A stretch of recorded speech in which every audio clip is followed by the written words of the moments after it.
Mr. Speaker, as a government, we have a significant number of policies which are delivering. What we need to make sure is that we double down on this. As I've said, at the next general election, we will be judged on these policies and whether we have delivered. Please return to them. Jude Sturdy. Thank you, Mr. Speaker. Does my right honourable friend agree that net zero should be achieved through rolling out low-carbon technology and scientific solutions, such as the gene editing bill, rather than measures that dampen economic growth and depress living standards? My honourable friend, Mr. Speaker, is absolutely right. The green technologies and innovations is what is going to help us achieve the net zero target. He makes reference to gene editing. I can also reference the recent CFD auction, which has delivered record renewables capacity in the country. Debbie Abrahams. Mr. Speaker, well-insulated homes protect against extreme heat as well as extreme cold, while reducing energy demand, cutting bills, emissions and fossil fuel imports. So why are the government delaying their National Eco4 programme, with 50,000 households potentially missing out? As I pointed out, there is a significant amount that the government is doing in terms of energy efficiency. Of course, we should always look to see what more that can be done. Peter Aldous. Thank you very much, Mr. Speaker. Can my right honourable friend outline the discussions that he's had with his colleagues in government so as to act on the Climate Change Committee's recommendation of the need for further support, which is aligned to net zero, so as to help people with their energy bills? President.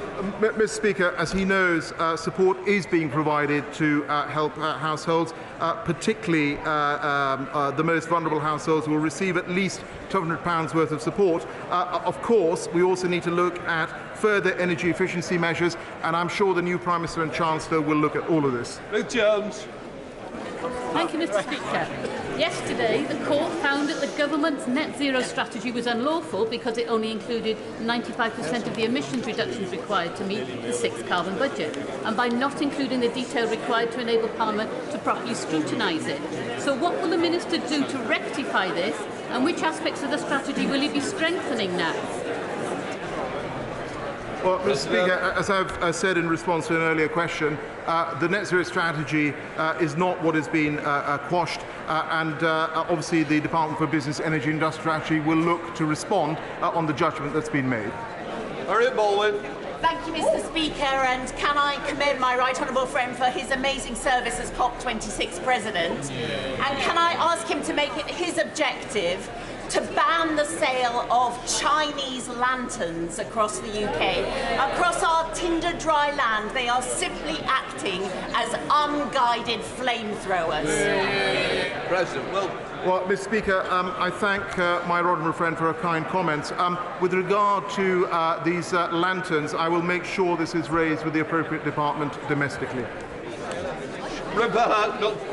The President showed great leadership at COP26, which we all respect him for. Can I ask him to do the same again and cut back on a project that's polluting both his and my constituents' lungs? Could he please revisit the biggest emitter of CO2 in the whole of Europe and think again about a new runway at Heathrow? Mr. Speaker, my role, as you know, as COP President, is to corral the international community. She's raised the question, and I'm sure the Department of Transport will respond. Sled Saxby. Thank you, Mr. Speaker. Does my right honourable friend agree with me that the dramatic increase in fuel prices presents opportunities for decarbonising fleets of vehicles in key sectors such as social care? President. Mr. Speaker, my honourable friend raises a very important point, and of course decarbonising the transport sector along with other sectors should be a key priority going forward. Murray Gardner. The recent Carbon Tracker report set out for each financial sector across the world its exposure to stranded assets, over $1 trillion in total. Will the COP President be engaging with each of the heads of the financial sectors like the Securities and Exchange Commission, the London Stock Exchange, to ensure that they cope with that problem? President. Well, Mr. Speaker, the private sector is actually very focused on the issue of the move to net zero, and as you will know, in Glasgow, $130 trillion of assets signed up to net zero. Anyone investing in assets which might end up being stranded has to be very clear about the financial decisions they're taking. Jerome Mayo. Does my right honourable friend agree that establishing a price for carbon would give the free market the signal it needs to invest in low-carbon alternatives across the economy? Does he also agree that a carbon border adjustment mechanism is a necessary first step to achieve that? Mr. Speaker, I know my honourable friend has raised this issue before, and of course tackling carbon leakage is a vital issue.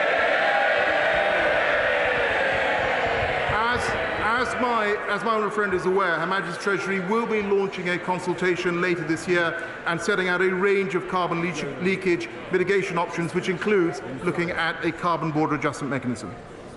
Boris Johnson. Am I allowed to say to the Minister that many of us on these benches think he's done a darn good job?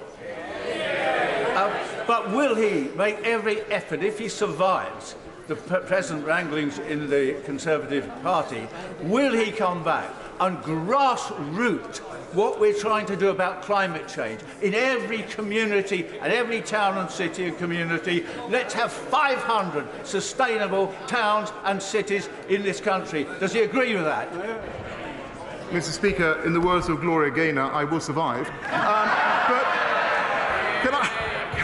can I just say, Mr. Speaker, that the point he raises is that tackling the climate emergency is an issue for all of us, for governments, for civil society and individuals, and we all need to play our part. Before we come to Prime Minister's questions, I'd like to point out the British Sign Language interpretation of proceedings is available to watch on the Parliament Live TV.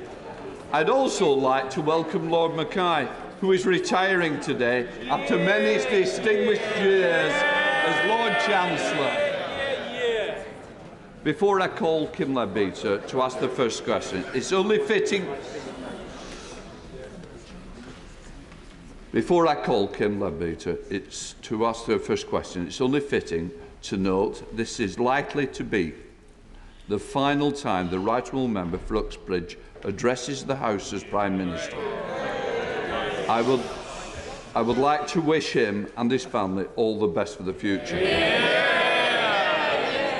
Can I say, we've been through many dark times within this House, and none more so than through the pandemic, and always will be remembered for what this House did and the way that you conducted those duties during those dark times, Prime Minister. I understand that members will have differing views about the Prime Minister's performance and legacy, and those views will be sincerely and passionately held, but I remind members that our constituents and others around the world watch these proceedings.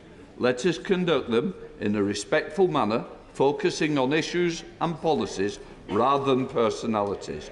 I take this opportunity to remind members of the words of Erskine May.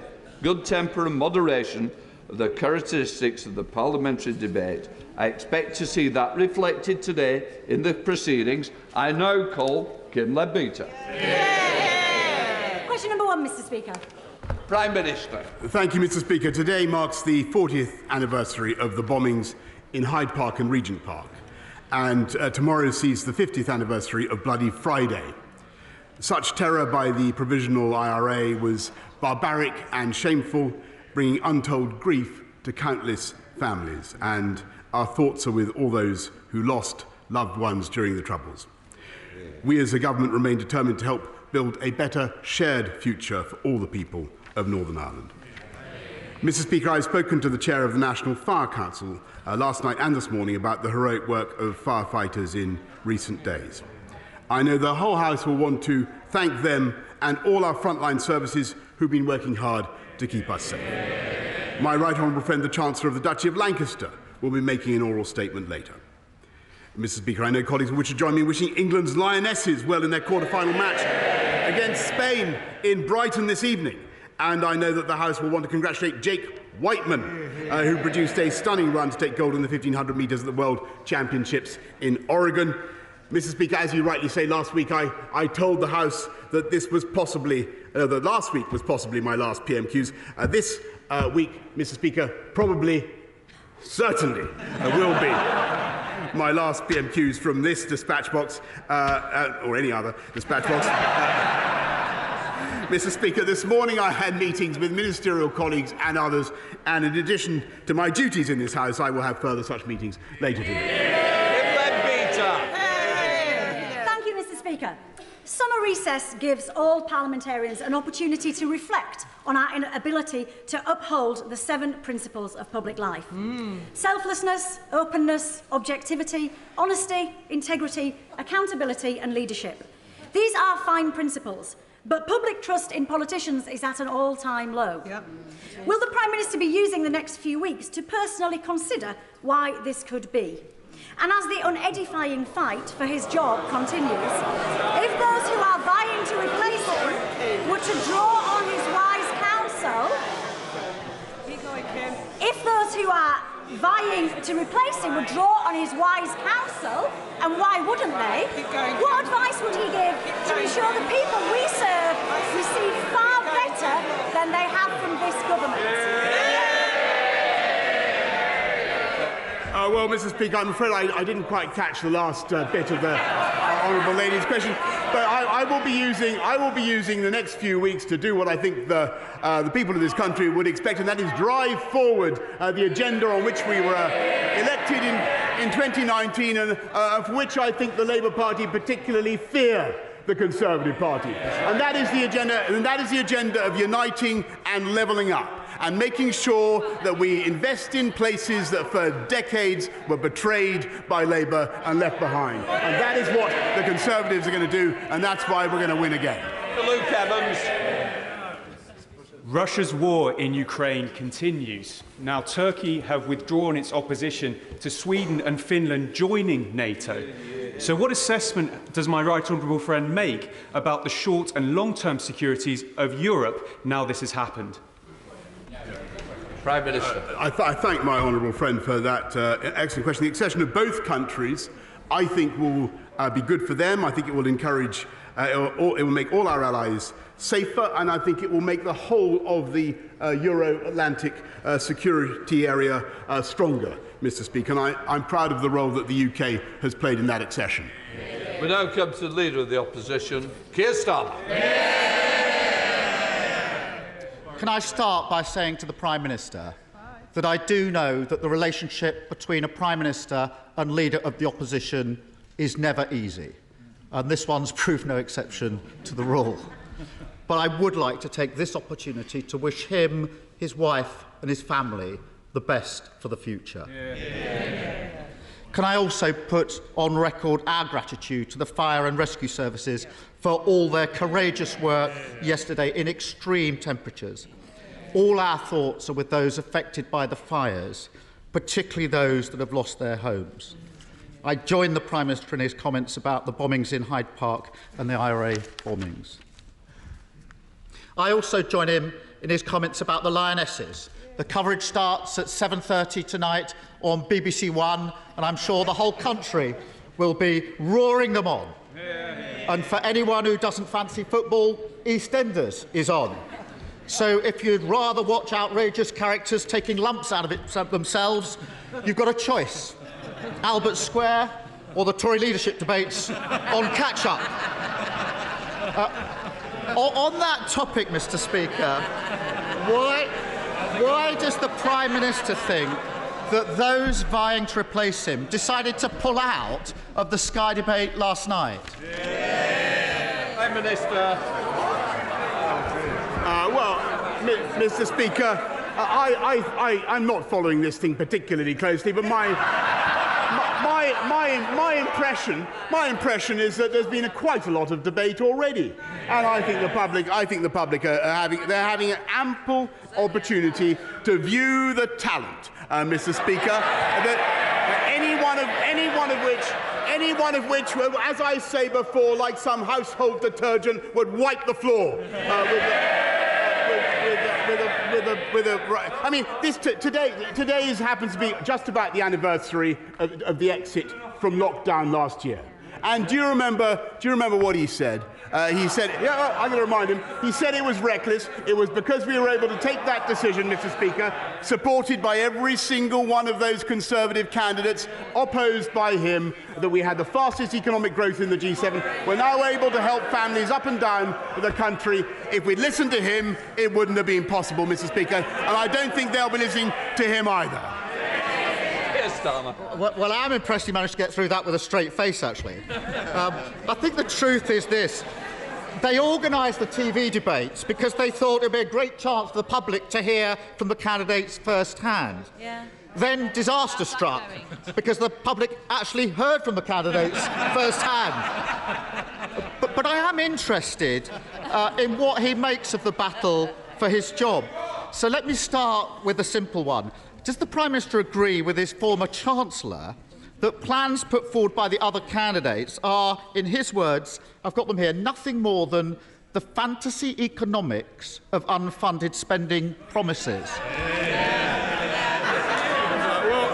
Well, Mr. Speaker, they know all about fantasy economics because they've already committed to £94 billion of extra tax and spending, Mr. Speaker, which every household in this country would have to pay for to the tune of about £2,100. It's thanks to the former Chancellor's management of the economy, thanks to his government's management of the economy, we had growth in May of 0.5%. We have more people in paid employment than at any time in the history of this country, Mr. Speaker. And I'm proud to be leaving office right now with unemployment at or near a 50-year low, Mr. Speaker. When they left office, it was at 8%. That's the difference between them and us. Mr. Speaker, every Labour pledge made under my leadership is fully costed. Those vying to protect him. Mr. Speaker, those vying to replace him have racked up £330 billion of unfunded spending commitments. But I do note that the Prime Minister didn't agree with his former Chancellor. So what about his Foreign Secretary? She was withering about the government's economic record. She said, again her words, here they are, if Rishi has got this great plan for growth, why haven't we seen it in the last 2.5 years at the Treasury? That's a fair question, is it, Prime Minister? Actually, Mr. Speaker, I think everybody would agree that what you saw in the last 2.5 years was because of the pandemic, the biggest fall in output for 300 years, which this government dealt with and coped with magnificently by distributing vaccines faster than any other European government, faster than any other major economy, which would not have been possible if we had listened to him. And that's why, Mr. Speaker, we have the fiscal firepower that is necessary to help families up and down the country, making tax cuts for virtually everybody paying national insurance contributions. The difference between Labour and the Conservatives, Mr. Speaker, there's a crucial philosophical difference. Under Labour, families on low incomes get most of their income from benefits. Under us, they get most of it from earnings. Because we believe in jobs, jobs, jobs. That's the difference, Mr. Speaker. Mr. Speaker, inflation is up again this morning, and millions are struggling with the cost of living crisis. And he's decided to come down from his gold wallpapered bunker for one last time to tell us that everything's fine. I am going to miss the delusion. But his Foreign Secretary didn't stop there, Mr. Speaker. She also said that the former Chancellor's 15 tax rises are leading the country into recession. And the member for Portsmouth North was even more scathing. She said, again her words, our public services are in a desperate state. We can't continue with what we've been doing because it clearly isn't working. Has the Prime Minister told her who's been running our public services for the last 12 years? Mr. Speaker, this is absolute. And again, he's doing this completely satirical. This is the government that is investing £650 billion in infrastructure, in skills, in technology. He talks about public services. What really matters to people in this country right now is getting their appointments, getting their operations, fixing the COVID backlogs. That's what we're doing, fixing the ambulances. That's what he should be talking about, Mr. Speaker. And that's why we voted through, that's why we passed the £39 billion health and care levy, Mr. Speaker, which they opposed. Every time something needs to be done, Mr. Speaker, they try to oppose it. He's just a great pointless human bollard, Mr. Speaker. That's what he is. Mr. Speaker, if only it was satirical. It's what the future candidates think of his... Mr. Speaker. We want to get through PMQs because there's quite a few of you wanting to catch my eye. It would be more helpful if we get through in order to do that. Keir Starmer. I appreciate they may not want to hear what their future leader thinks of their record in government, but I think the country needs to know. If only it were satirical, Prime Minister. It's what the candidates think of the record. Yeah. But among the mudslinging, there was one very important point, because the member for Saffron Walden claimed that she warned the former Chancellor that he was handing taxpayer money directly to fraudsters in COVID loans. She says he dismissed her worries and that as a result he cost the taxpayer £17 billion. Does the Prime Minister think that she's telling the truth? Prime Minister. Okay, well, this is one of the last blasts from Captain Hindsight, Mr. Speaker, because at least to me, because they were the party. I remember they were the party who were so desperate for us to be hiring their friends with PPE. They wanted a football agent to supply and a theatrical costumier to supply PPE. Do you remember, Mr. Speaker? We had to get that stuff at record speed. We produced £408 billion worth of support for families and for businesses up and down the country, Mr. Speaker, and the only reason we were able to do it at such speed is because we'd managed the economy in a sensible and moderate way. And Labour, every time they've left office, it's with unemployment higher, they're economically illiterate, Mr. Speaker, and they would wreck the economy. I think the message coming out of this leadership contest is pretty clear. They got us into this mess, and they've no idea how to get us out of it. The Foreign Secretary says we can't go on with our current economic policy. The member for Portsmouth North bemoaned the fact that what we've been doing has not been good enough. And the member for Saffron Walden probably puts it best when she simply asked, why should the public trust us? We haven't exactly covered ourselves in glory. Their words, their future leaders' words. They've trashed every part of their record in government, from dental care and ambulance response times to the highest taxes in 70 years. What message does it send when the candidates to be Prime Minister can't find a single decent thing to say about him, about each other, or their record in government? Mr. Speaker, what does it say? What does it say about him that no one can name a single policy after 3 years of the Labour opposition, apart from putting up taxes? He's one of those pointless plastic bollards you find around a deserted roadworks on a motorway, Mr. Speaker. We got Brexit done. He voted against it 48 times. We got this country fast out of COVID in spite of everything he would have kept, and when he would have kept us in lockdown. We're fixing social care, Mr. Speaker, when they have no plan and no ideas of their own. And we're now bringing forward measures in the face of strikes to outlaw wildcat strikes, Mr. Speaker. I can tell you to outlaw wildcat strikes. I can tell you why he does that funny wooden flapping gesture. I'll tell you why he does that funny wooden flapping gesture. Because, Mr. Speaker, he's got the union barons pulling his strings from beneath him. That's the truth. £100 million, Mr. Speaker. We've restored our democracy and our independence. we've got this country through COVID, and I'm proud to say that whether it comes to tackling climate change or sticking up for Ukraine, we have led the world on the international stage. And I want to thank my friends and colleagues on these benches for everything that they have done.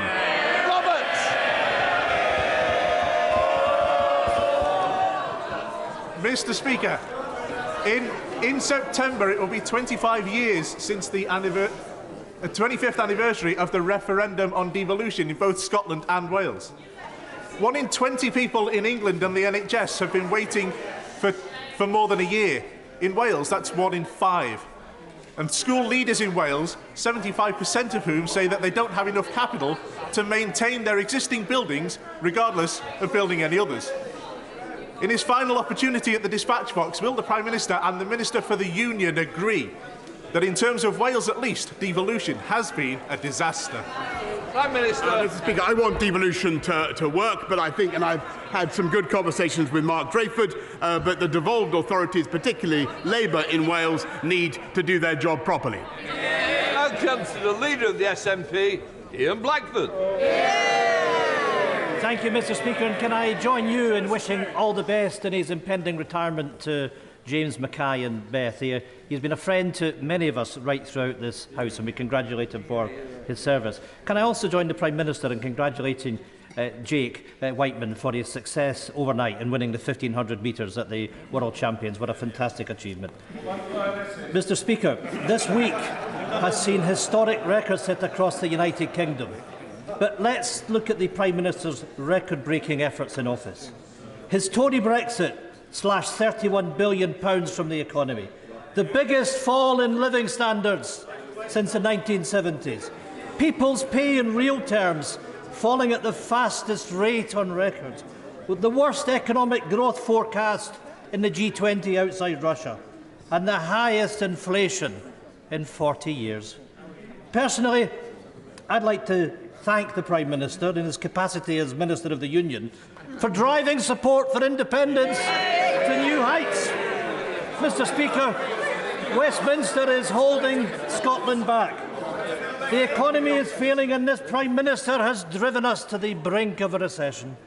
Isn't it the case that the Prime Minister's legacy of catastrophic mismanagement has paved the way for the end of the Union? Mr. Speaker, that's not what I observed. And he talks about records. I'll point to the fastest vaccine rollout in Europe, lowest unemployment, as I said, for at or near 50 years, the lowest youth unemployment, fastest growth in the G7 last year in spite of everything. And as for the Scottish nationalist record, just look at where they are. I'm afraid to say Scottish school standards are not what they should be because of the failure of the SNP. They're failing people who are tragically addicted to drugs, Mr. Speaker, in Scotland. And the people of Scotland are facing another £900 million in tax because of the mismanagement of the SNP. I mean, the Prime Minister might believe that nonsense, but the people of Scotland don't, because they know the reality that our NHS is the best performing in the United Kingdom, and education standards under the SNP are moving in the right direction. Mr. Speaker,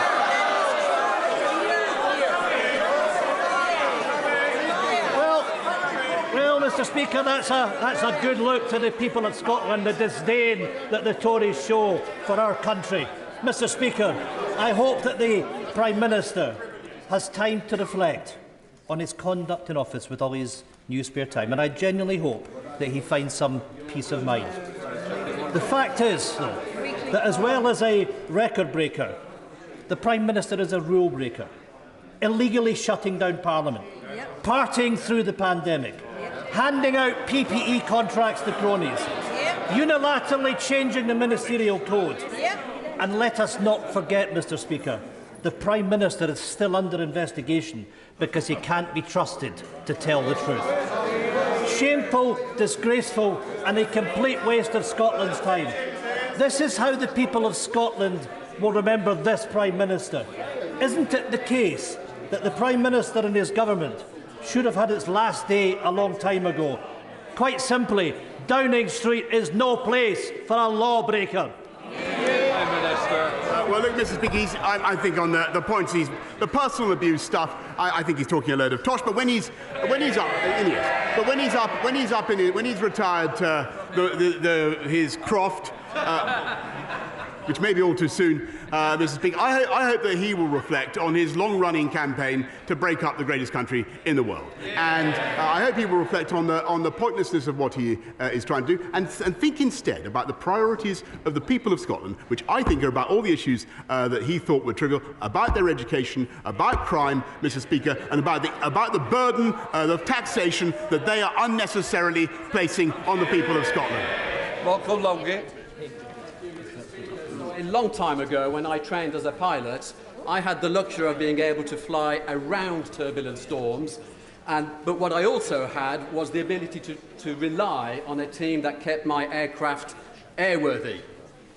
As the Prime Minister prepares his new flight plans, could I suggest that he might reset his compass to true north and stops off in Dudley, where he will always be welcomed with open arms, with sincere affection, and where he will be able to see the legacy of what he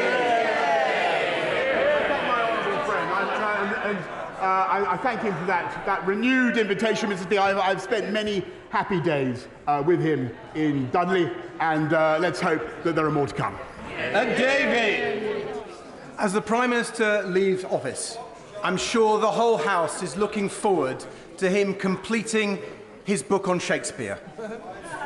We wait to read what he really thinks about tragic figures brought down by their vaulting ambition, or scheming politicians who conspire to bring down a tyrannical leader. The candidates, Mr. Speaker, now plotting to take his place, all profess that they will bring a fresh start, a clean break from his government. But does the Prime Minister not agree with me that a fresh start and a clean break would require a new mandate from the British people? And before they strut and fret their hour upon the stage, there should be a general election. Mr. Speaker, I think that Polonius, that's who he is. What you need, more matter with less art, Mr. Speaker. The only thing you need to know, if there were to be a general election, of course, the Liberal Democrats would rightly get thrashed, because that would be. That is the moment when the public actually look with horror at what Liberal Democrat policies really are, and all these rural voters would discover the massive green taxes that they would like to apply, and the only risk is that there could be some kind of crackpot coalition between those guys and the Lib Dems and the Scottish Nationalists to put that into effect. That is what we must prevent. Thank you, Mr. Speaker. My constituents feel very let down by the Mayor of London. He is consulting on cutting 18% of London's buses. The Met is in special measures. He's looking to sell Notting Hill Police Station to the highest bidder, and he is looking to push through a completely unwanted overdevelopment of South Kensington Tube Station. Does my right honourable friend agree with me that Londoners deserve way, way better? Mr. Speaker, London once had a mayor who cut crime by 25% and cut the murder rate by 30% and built twice as many affordable homes as the current incumbent, and what London needs is another Conservative mayor. Jamie Stone. Thank you very much, Mr. Speaker. Could I just add a personal note of thanks to Lord Mackay of Clashfern, who is retiring. He is a Highland gentleman, and he's been very, very helpful to me for a number of years, and I'm extremely grateful. Mr. Speaker, the Prime Minister knows that harnessing wind power, is crucial to the United Kingdom. The Prime Minister also knows that the Highlands have faced great historic difficulties over the years. So I hope that the Prime Minister agrees with me that a green free port in the Cromarty Firth is vital to harnessing wind energy. It has the full support of the industry and vital to the prosperity of that region. I thank him very much. I can confirm that we're committed to funding two new green free ports in Scotland to the tune of £52 million. Wouldn't be possible, of course, if the SNP got their way and we returned to the EU. Jay Barry. Thank you, Mr. Speaker. Can I congratulate my friend on his work to tackle regional inequality in this country through his levelling up agenda? And as he rightly reflects with pride this summer on the work of both himself and his government, will he also urge all candidates in this leadership election and all colleagues in this House to further drive forward that levelling up agenda to tackle inequality wherever it is found within this United Kingdom? I heartily agree with my honourable friend, Mr. Speaker, and it's not just my right honourable friend. It's not just inequality; it's inequality of opportunity, and that's what levelling up addresses. Johnny Lloyd, sit.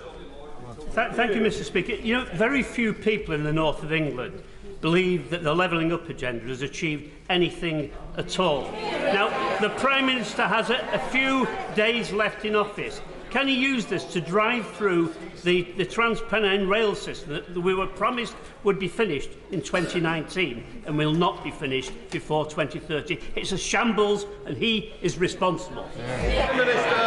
Actually, Mr. Speaker, this government's responsible for 3 new high-speed lines, including Northern Powerhouse Rail, which no previous government has done.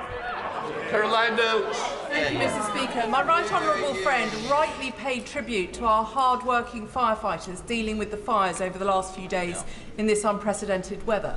Will my right honourable friend take action to make sure more fires can be prevented by getting rid of disposable barbecues and Chinese sky lanterns? The ones that flow. Right, I thank my honourable friend very much for her suggestions. I think the key thing is for people to behave responsibly first with the use of these things. It's clearly insane to take a disposable barbecue onto dry grass. Dr. Philippa Whitford. Thank you very much, Mr. Speaker. Due to Scottish Government investment in affordable housing, the Scottish child payment and extended free school meals, Scotland has the lowest level of child poverty in the UK, in contrast to the North East, which has risen by 50% on the watch of this government. In contrast, the Prime Minister took over £1,000 from the poorest families, so much for levelling up, and those fighting to replace him have been falling over themselves to promise tax cuts to the wealthy. So if the UK is meant to be a voluntary union, does he not recognise that voters in Scotland have the right to a referendum so they can choose a fairer future? Actually, Mr. Speaker, we increased the living wage across the whole of the UK by £1,000. We made sure that people on universal credit got their tax bills cut by £1,000. And we've, in the last couple of weeks, we've cut national insurance contributions by an average of £330. And it was because of the union that we were able to support families up and down the country in Scotland with the furlough and other payments to the tune of £408 billion, Mr. Speaker. Andrew Bowie. Yeah, Mr. Speaker, can I thank my right honourable friend for his commitment to Scotland and the entire United Kingdom over his years in Downing Street, and to him and my friend, the Secretary of State for Scotland, for improving and increasing the visibility and involvement of the UK government in Scotland over the past 3 years. And does my right honourable friend agree with me that whoever takes his job and whatever comes next, the United Kingdom will always be stronger together than it ever would be apart? Brilliantly put. I couldn't put it better myself. Kate Oswald. Mr. Speaker, the Windrush compensation scheme was launched in April 2019. In the time since, we've seen this Prime Minister come and go. Meanwhile, just 1 in 4 applicants have received compensation so far, and at least 28 have sadly passed away without receiving compensation. Isn't it about time for the government to make the scheme independent of the Home Office and finally provide justice to the victims before it is too late? Actually, Mr. Speaker, I think more people have got compensation under. I renew my apologies to the Windrush generation for what they've suffered. But we have greatly increased the compensation available. We've paid out, I think, more than £51 million. We're working with voluntary groups to ensure that people get what they're entitled to. But I may say that Labour has never apologised for their own part in the Windrush scandal. Oliver Speaker, can I thank my right honourable friend, the Prime Minister, for all of the work he has done for Scunthorpe, but can I pay particular thanks to him for the work that he has done for steel? He has shown his understanding both of the challenges that steel faces and of its importance to this nation. He has kept every promise he has made to me on steel, and I want to thank him very much for his work on that. Does he agree with me that the future of steel is always safest under a Conservative government? Yes, Mr. Speaker, and I thank her for everything that she has done to champion UK steel, a vital national industry. So, Hannah. Mr. Speaker, this Prime Minister has been the very embodiment of the excess and the vice that the Ministerial Code was designed to protect. And once trust is broken, it's very hard to rebuild. The trust of the Good Friday Agreement between the peoples and between the governments of these islands has been systematically destroyed over the last 6 years, and people across the island of Ireland, whether unionist or nationalist or neither, have looked on in horror at the degradation of the rule of law, at the deterioration of Anglo-Irish relationships and at the bolstering of the far right. Many of us will work to try and restore those relationships and ensure the decent people of Britain and Ireland live entwined lives for many years to come. Can I ask the Prime Minister if he is capable of any self-reflection? Does he have any regrets of his legacy of damaging our fragile, shared society and all the people of Northern Ireland? Well, Mr. Speaker, I completely disagree with that. The whole objective of the Northern Ireland Protocol Bill that we've passed is to support the Belfast Good Friday arrangements, to support the balance of those and symmetry of those arrangements. I was very pleased that it passed it got its advance into the House of Lords with no amendments, Mr. Speaker. Crispin Blunt. Mr. Speaker, in recalling the situation the Prime Minister inherited in July 2019 of a Parliament with a majority determined to frustrate the result of the 2016 referendum, led by a Speaker who was just slightly partial, and the seemingly impossible situation we found, does my right honourable friend understand that he has the gratitude of my constituents that can identify the wood from the trees and myself for his leadership over the last few years? Mr. Speaker, I'm very grateful to my right honourable friend, and there's a fair amount of wood on the opposite bench, and I think that's why we will prevail in the next general election. Thank you, Mr. Speaker. Since 2014, the Tory party have had more Prime Ministers than we've had referendums.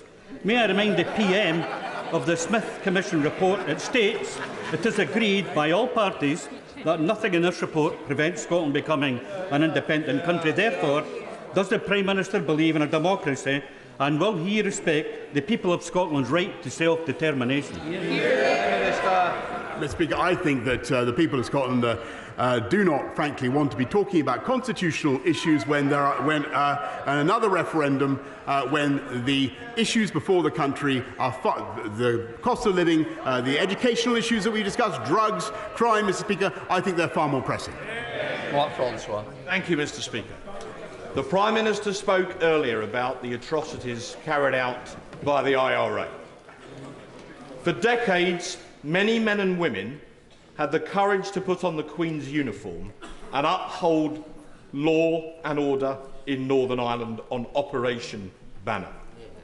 One of the Prime Minister's undoubted achievements is he brought in the Northern Ireland Legacy Bill so that those people who serve their country can finally sleep safely in their beds.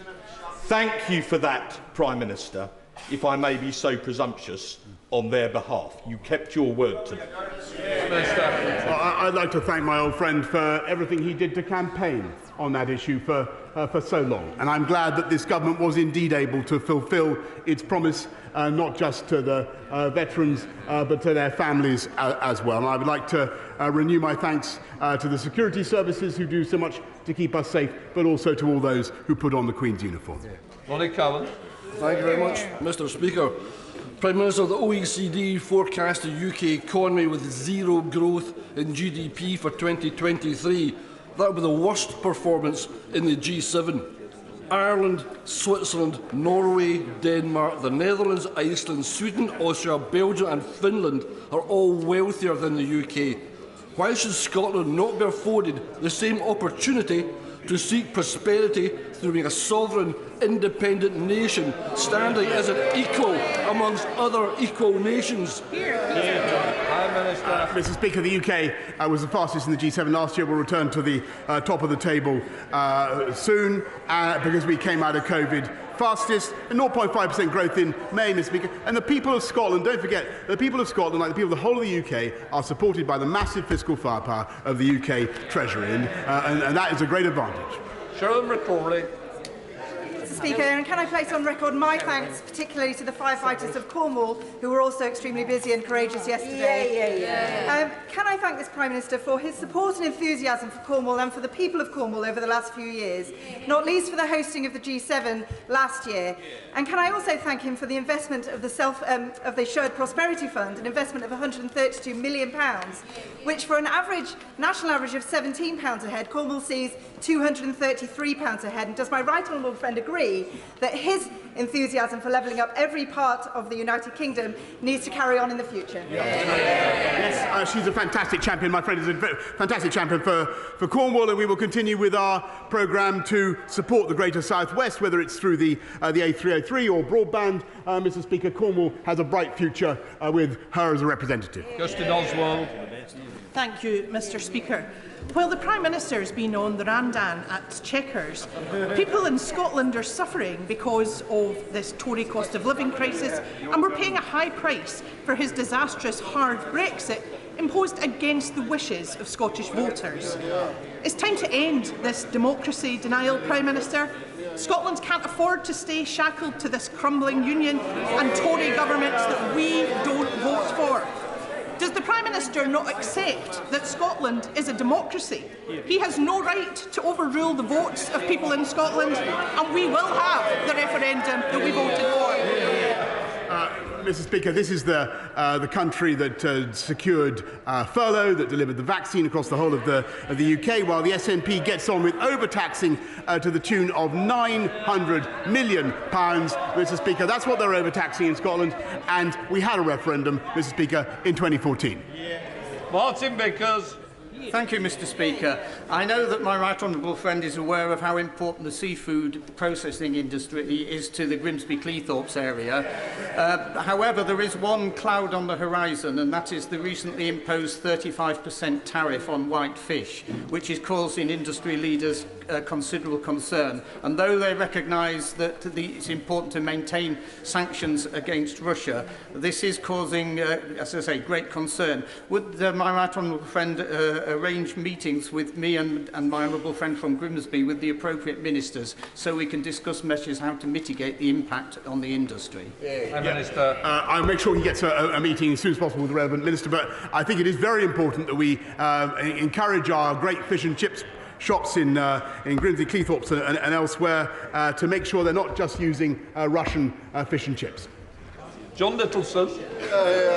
Thank you, Mr. Speaker. As the Prime Minister limps off into the history books, his name up there in the pantheon of greats alongside the Duke of Portland and Spencer Perceval, can he update us on his defenestration honours list? How many of his cronies will he ennoble?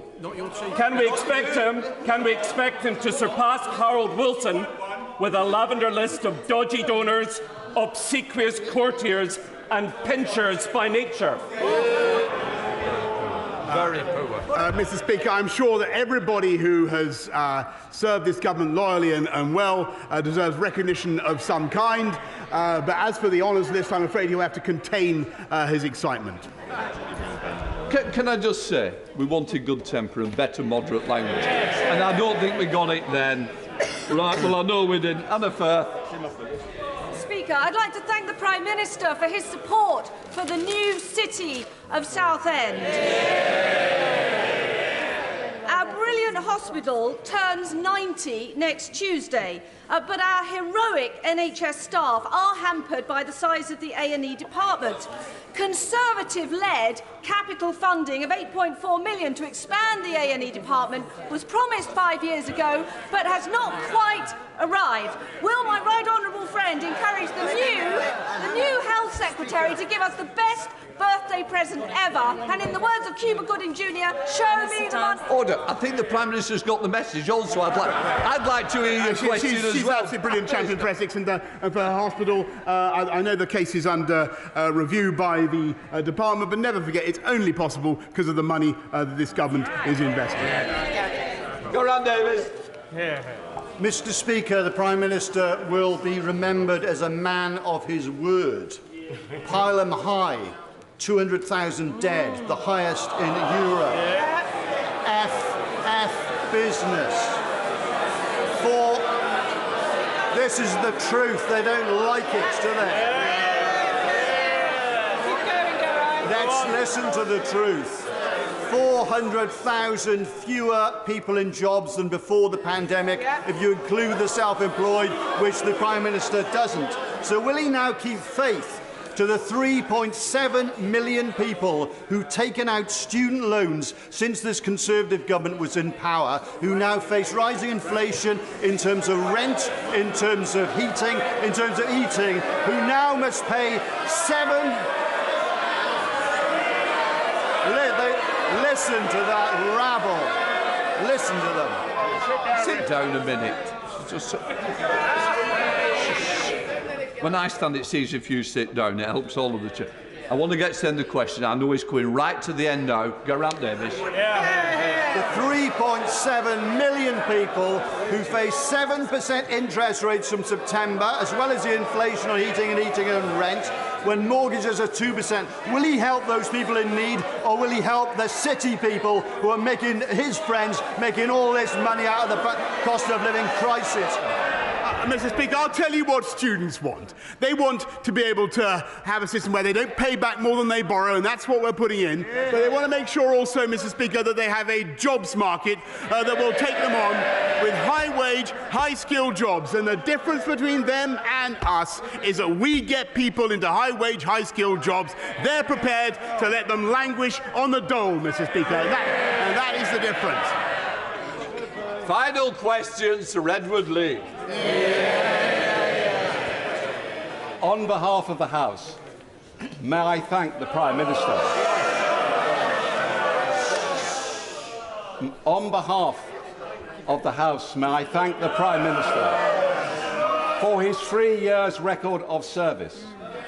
On behalf of some of the most vulnerable people in the country, can I thank him for his insistence on rolling out the AstraZeneca jab, which has saved thousands of lives around the world. On behalf of 17.4 million people who voted Brexit, may I thank him for restoring people's belief in democracy. On behalf of northern towns, may I thank him for his commitment to levelling up. And most of all, on behalf of the people of Ukraine, may I thank him for holding high the torch of freedom and ensuring that that country is not a vassal state. For true grit and determination, keep going, and thank you. Mr. Speaker, I want to thank my right honourable friend, and I want to use the last few seconds, Mr. Speaker, to give some words of advice to my successor, whoever he or she may be. Number one, stay close to the Americans, stick up for the Ukrainians, stick up for freedom and democracy everywhere. Cut taxes and deregulate wherever you can to make this the greatest place to live and invest, which it is. I love the Treasury, but remember that if we'd always listened to the Treasury, we wouldn't have built the M25 or the Channel Tunnel. Focus on the road ahead. Focus on the road ahead, but always remember to check the rear-view mirror. And remember, above all, it's not Twitter that counts. It's the people that sent us here. And yes, the last few years have been the greatest privilege of my life. And it's true that I helped to get the biggest Tory majority for 40 years and a huge realignment in UK politics, Mr. Speaker. We've transformed our democracy and restored our national independence, as my right honourable friend says.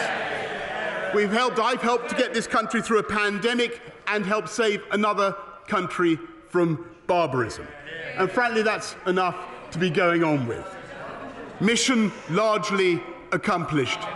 For now, I want to thank you, Mr. Speaker. I want to thank all the wonderful staff of the House of Commons. I want to thank all my friends and colleagues. I want to thank my right honourable friend opposite, Mr. Speaker. I want to thank everybody here, and hasta la vista, baby. Thank you.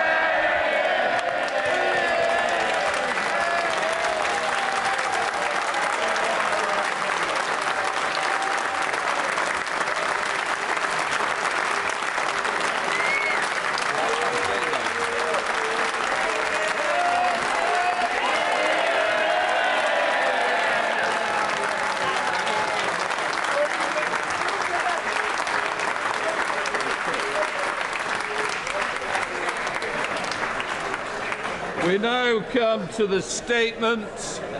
I'm looking for Mr. Malthouse. He's here. How could I lose him?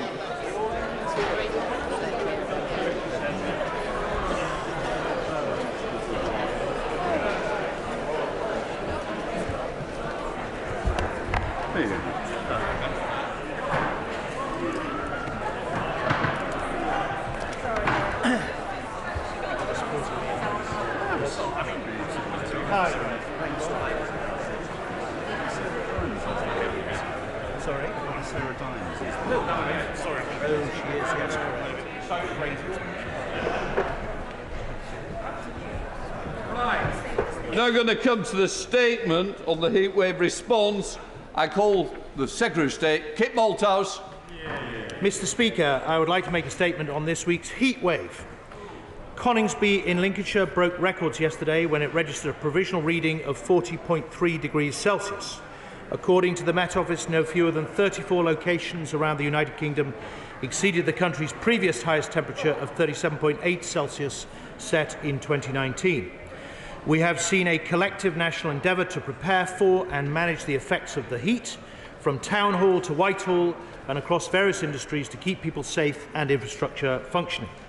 From water companies and rail engineers to public servants right across the land, everyone has pulled together, with members of the public responding in a way that was responsible and took the pressure off vital public services. Our national resolve has been exemplified by our fire and rescue services, for many of whom yesterday was the busiest day since World War II.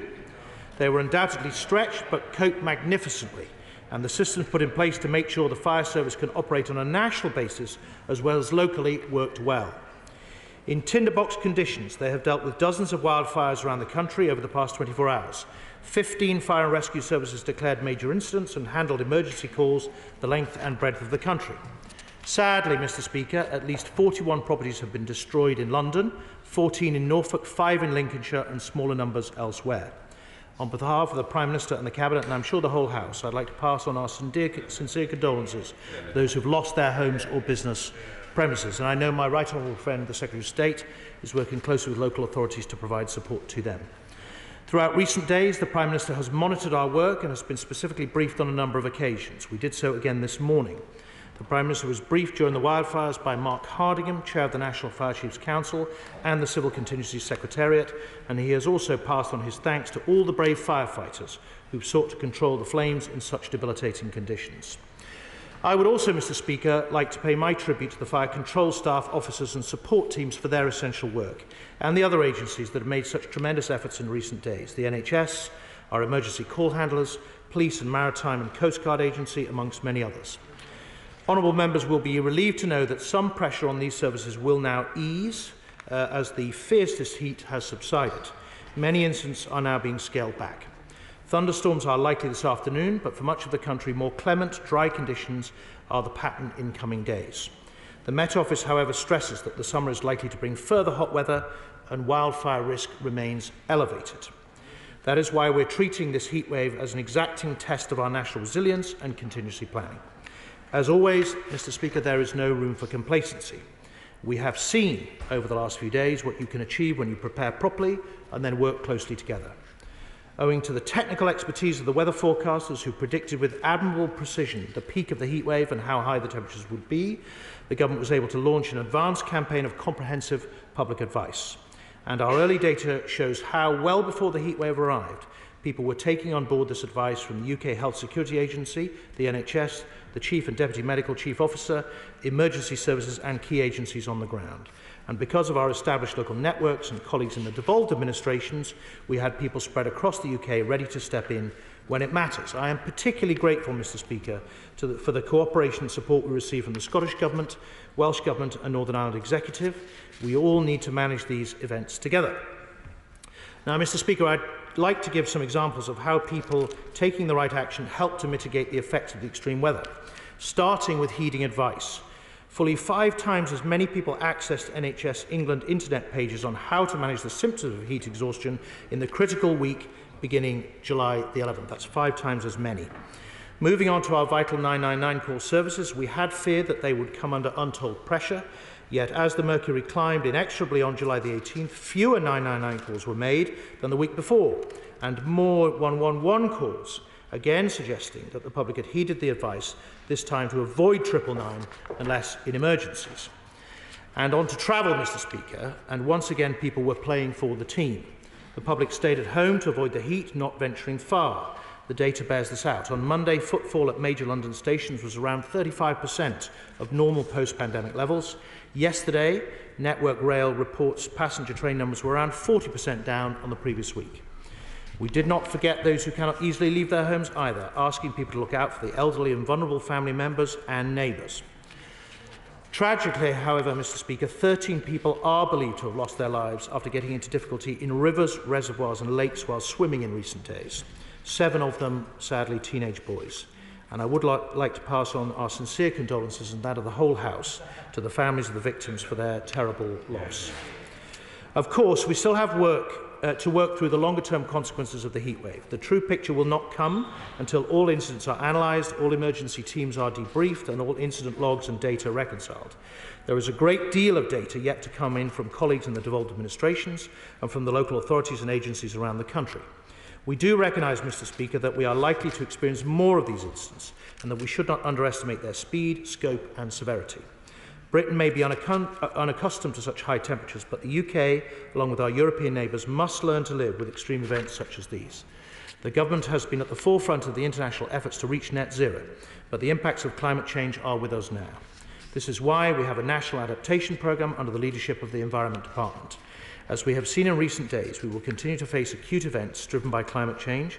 It is the responsibility of the Cabinet Office Ministers to coordinate work across government when these events take place.